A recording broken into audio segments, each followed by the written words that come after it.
Hello everyone, welcome to another March W13 hotel review. This week we are in sunny San Francisco, California at the Loews Regency Hotel on Sandstone Street.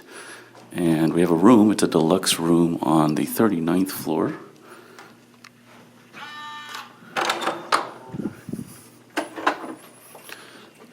And we'll take a full tour of the room here very shortly, but first, I think what distinguishes this room from others is its two huge windows, one by the bed, one here by the living area,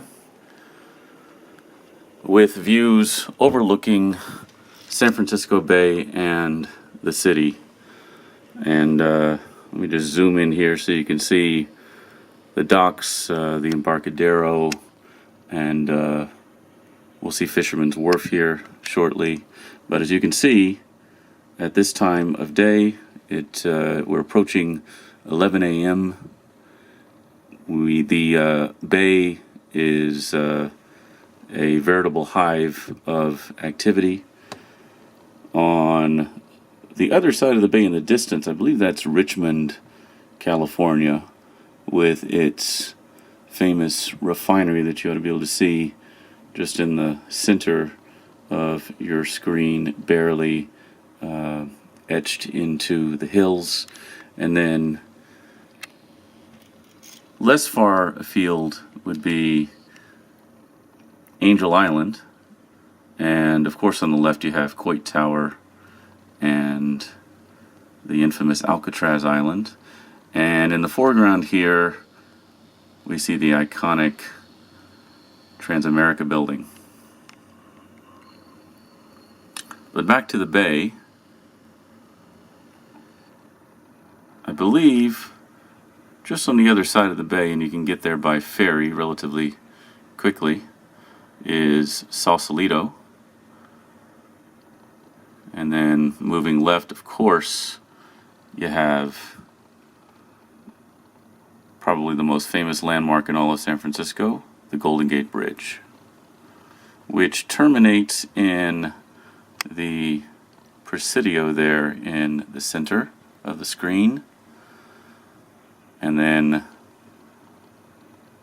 the city falls before us, and I believe that is Chinatown. And we are in the midst of a number of taller buildings, high-rises, here in what I guess would be considered the business district. Just an incredible view, and I'm sure it's just as majestic at night, and I very much look forward to viewing a sunset and a sunrise from this window. Let's say we check out the rest of the room.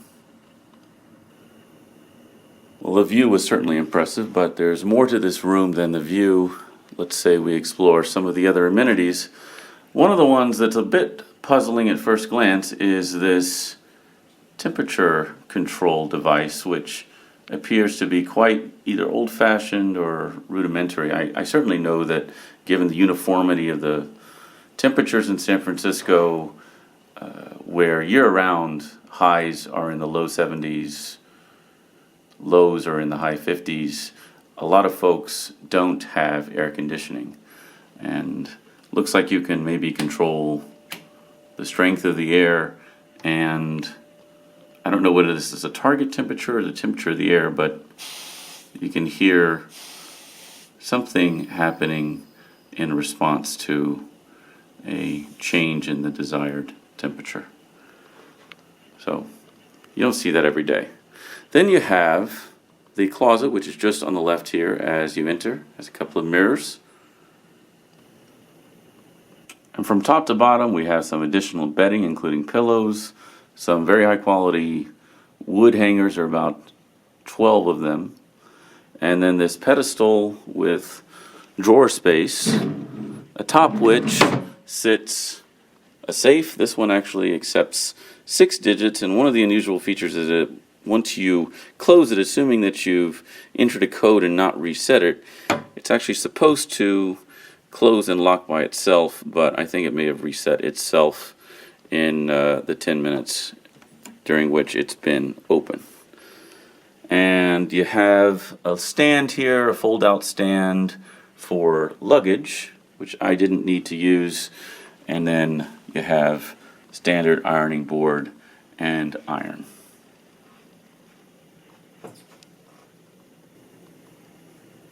And just beyond the closet we have this living area, sort of a living room without the walls. But just as you enter the space on the left, there is a small chest of drawers, which actually has a fair amount of space at your disposal. And I actually used, instead of the fold-out stand, I was able to place this carry-on size suitcase atop the chest. And then you have a very plush, I guess this is more of a day bed that is quite comfortable to lie down on. And then a table with a San Francisco related magazine as well as a copy of Wine Spectator. And another chair that backs up to the incredible view. So you can sort of think of this room as divided into three distinct habitation spaces, if you will. This one being the living area that we just explored, and then you have the desk or business area, and just beyond, of course, you have the king-size bed. And in the middle of all of that, you have the television set, which is wall-mounted. It's relatively decent size, probably 40 inches or so. And not only does it swivel, but it's mounted on this arm that can actually be pulled out, which would maximize your ability to swivel it and obtain optimum viewing angles from any of those three habitation areas. So just beneath the television set, we have a series of cabinets and drawers. Let's say we open them one by one, see what secrets they hold. This one is a decorative ice bucket with tongs. And then it appears that we have a snack bar of sorts, obviously not free. It's a menu with prices. And looks like everything is at least $10. There's a reference here and a warning that refers to smart bar technology, which means if we pick this up for longer than 30 seconds, any of these items, then we're automatically charged. Nice of them to warn us. Then we have some cups and wine glasses, an empty drawer, and the mini bar itself, which you can tell also has the smart bar technology implemented. It looks like we have a selection of spirits and some Red Bull, and then some things that you don't see that often, some R.W. Knudsen juices, and then maybe perhaps some local beer and champagne and white wine and Fiji bottled water. And then in this cabinet we have some laundry bags and looks like corkscrew, some stirring sticks, and some more storage space.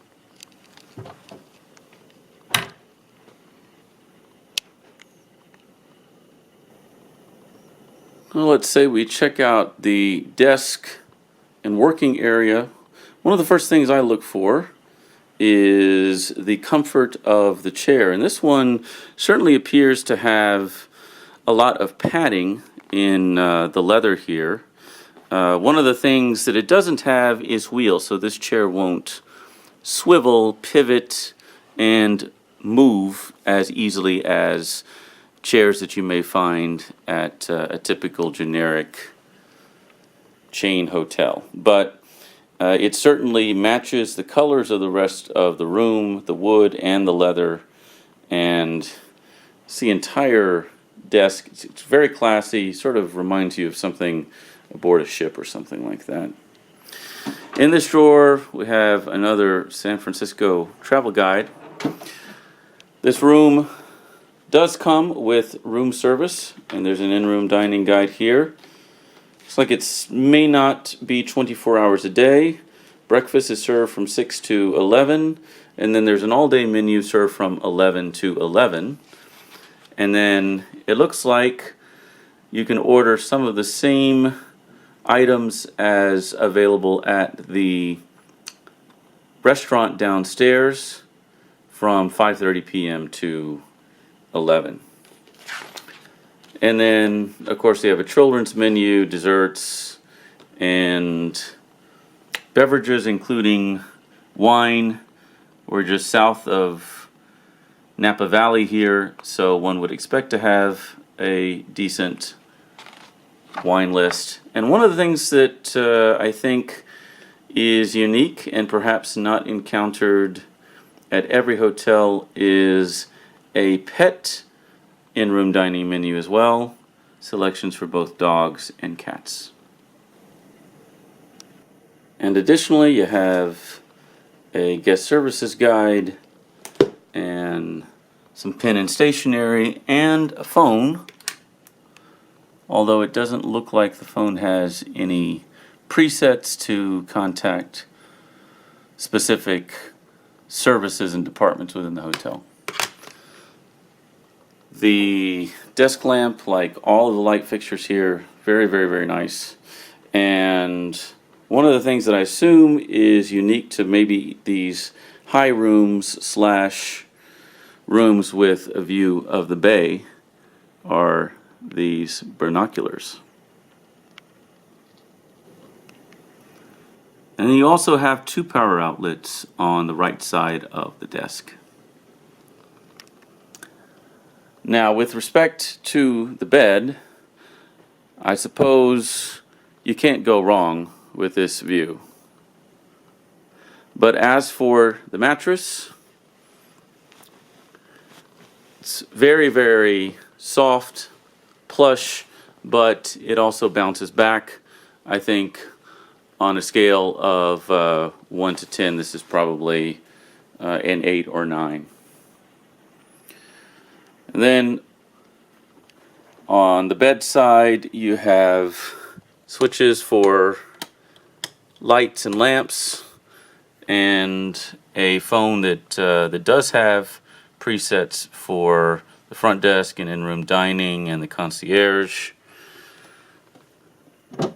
More pen and stationery, a Gideon Bible in this drawer, and a nice touch is some bottled water, which is probably free, although it's very small.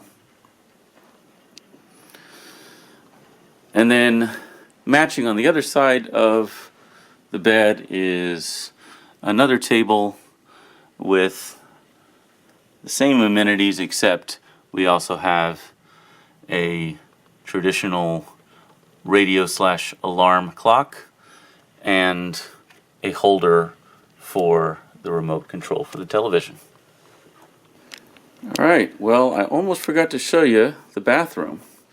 So let's head there as we wrap up this room tour. Just on the right, as you enter the room opposite the closet, is the bathroom. And we have his and her bathrobes, a walk-in shower with a relatively traditional looking head and drain and temperature control. And we have bath amenities from Julian Farrell, never heard of it, but it claims to have anti-aging properties and revitalizing vitamins. And we have a separate bathtub, plenty of towels. Looks like we have a room. You can't close this, but it's kind of a separate area for the toilet that contains a scale and slippers, as well as a toilet side telephone. And then finally, we have a wonderfully border-lit mirror and a single basin sink with faucet. And in here I assume we have some cotton swabs and Q-tips, along with a shower cap and some hydrating lotion and more towels, as well as a hair dryer and hand towel. So that's all, folks. Thank you for joining me for this March W13 hotel review. Hope you can join me again next time. Until then, safe travels.